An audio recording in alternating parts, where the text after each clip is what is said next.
Mike Tyson turned up 23 years ago this month. First at the Royal Rumble, then the night after on Raw.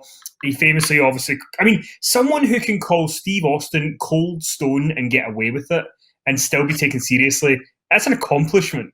But he famously came out on Raw the night after. He had the big, face-to-face confrontation with Steve Austin. I actually remember watching that on the Friday night because obviously the UK you'd watch Raw on the Friday night, and they were advertising all night. We're gonna hear from Steve Austin. You had the Steve Austin graphic, and then we're gonna hear from Mike Tyson. There was the Mike Tyson graphic, and there was like 8 minutes left on the show, and you're thinking, no way, they're not actually gonna. And then they had this, one of the best segments I've ever seen in wrestling. But what do you remember about Mike Tyson coming out, doing that angle, and just kind of covering it at the time? Like, because he was a massive pop culture figure who was in WWF and who was kind of mixing it up and really taking it seriously. Well, he'd appeared at Royal Rumble the night before with Shane McMahon, hadn't he? Mm-hmm. He had an appearance there. And hadn't he done a promo where he didn't refer to somebody as didn't he make some comment about Shawn Michaels being like a hungry young up and coming hungry tiger or something? I think and he talked about how much he loved Nikolai Volkov as well. He was very, very big on Nikolai. And then I'm sure to Vince McMahon's horror, I'm sure he actually talked about Bruno Sammartino, did he not? Yeah, because he genuinely had been a huge WWF fan in his youth. And Bruno Sammartino had been his favorite pro wrestler. Now, this was before Bruno and Vince and WWE, as it was at the time, had buried the hatchet. So, I mean, they were still, there was lots of tension, lots of friction there between Bruno and Vince and WWF. So, I mean, it almost felt like a rib, but I actually think that was genuine because he had been such a fan of Bruno. And if you've grown up in that part of the world, which of course Tyson did, then it's really impossible to overstate how big Bruno was in that area, certainly in terms of pro wrestling. But as far as the angle went, I did not have high hopes for it, if I'm honest. But it really was, to me, it's up there with the big turn of 1980 with Ole Anderson and Dusty Rhodes. It's up there with that as one of the greatest. And also, Bruno and Larry Zbyszko, Larry's famous turn on Bruno. The Austin Tyson thing, the night after Royal Rumble 1998 was just so awesome on so many levels. I mean, Tyson was great. Austin was just, you could see that he saw this as his moment to become that guy that he always wanted to be. And it was just like the greatest performance of his career up till that point. But let's not underestimate Vince. I mean, Vince here also was, what a tour de force by Vince McMahon. You ruined it, damn it. Well, that's it. I mean, Vince is in the ring and he's just about to announce what Mike Tyson's going to do. And at that moment, the glass breaks, Austin comes out, the crowd goes crazy. He does the four-corner thing, salute. He's looking at Vince, he's looking at Tyson. And he says, I've been in the back listening to all this thing, Vince McMahon saying all these things about Mike Tyson. I've been spending all my time in the back throwing up. So he's accusing Vince of kissing Mike Tyson's ass. And Vince famously called Mike Tyson the baddest man on the planet, which obviously to Austin was the worst thing you could do, is call someone else that. Yeah, you're looking at the real baddest man on the planet. I could beat you every day of the week and twice on Sundays. I think that's what he said, something like that. And they say, I know, Tyson, you don't understand me very well, but, here's some sign language, gives him the double finger. That's the cue for Tyson to shove Austin. We've got this massive pull apart going on with all these people. Gerald Briscoe's there, Sergeant Slaughter. I think Shane McMahon was there. The fans are going crazy. I thought Jim Ross was amazing on commentary. Tyson wants Austin. Austin wants Tyson. The enthusiasm that Jim Ross put into that commentary performance, it's just exhausting thinking about it. And Vince is great, you've ruined it. And he's trying to beat up Austin. And to me, it was one of the greatest things ever to this day still. And what I liked about it was he obviously set WrestleMania up. And bear in mind, Shawn Michaels was not involved in any of this. And it's Austin Michaels at WrestleMania. But, Michaels isn't even there. So it didn't matter that the guy that Austin was going to wrestle, it didn't matter that he wasn't there. So, I mean, this was Tyson. We were kind of, the implication of first was that there might be a Tyson-Austin match. Of course, they then explained that that wasn't going to happen and that Tyson was going to be the ringside enforcer, and then they said this was at a press conference, and then Vince said, but Tyson might not stay out of the ring.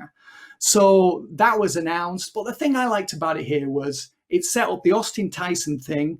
It made newspapers around the world the next day because they didn't actually say on the night what was going to happen.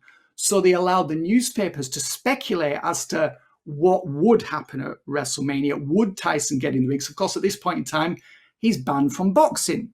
So they're speculating as to whether or not Tyson would get in the ring with Austin. So that was all by design to allow the newspapers to just theorize what might happen. So it was only at a later date that they announced what Tyson was actually going to do. But I love the way they set up the Vince thing. So that was all set up for the night after WrestleMania 14. So Vince is furious with Austin. The whole Mr. McMahon character has just been developed massively in that segment. And it just set up so many, it set the pieces on the chessboard, for what was going to come after WrestleMania 14. So I don't think they knew at that point. Obviously, Michaels had suffered the back injury the night before, hadn't he? At Royal Rumble. The casket match.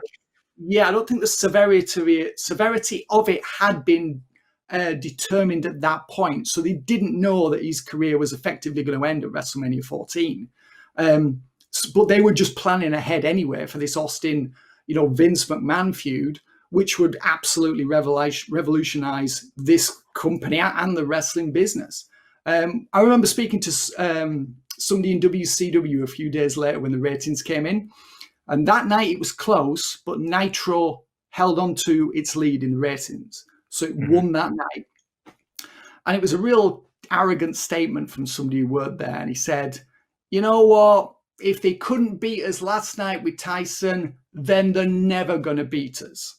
That was the feeling in WCW the week after the Tyson-Austin angle. I know because I spoke to somebody in WCW about it, and they were so arrogant about it. Jeez. If only they knew what was to come.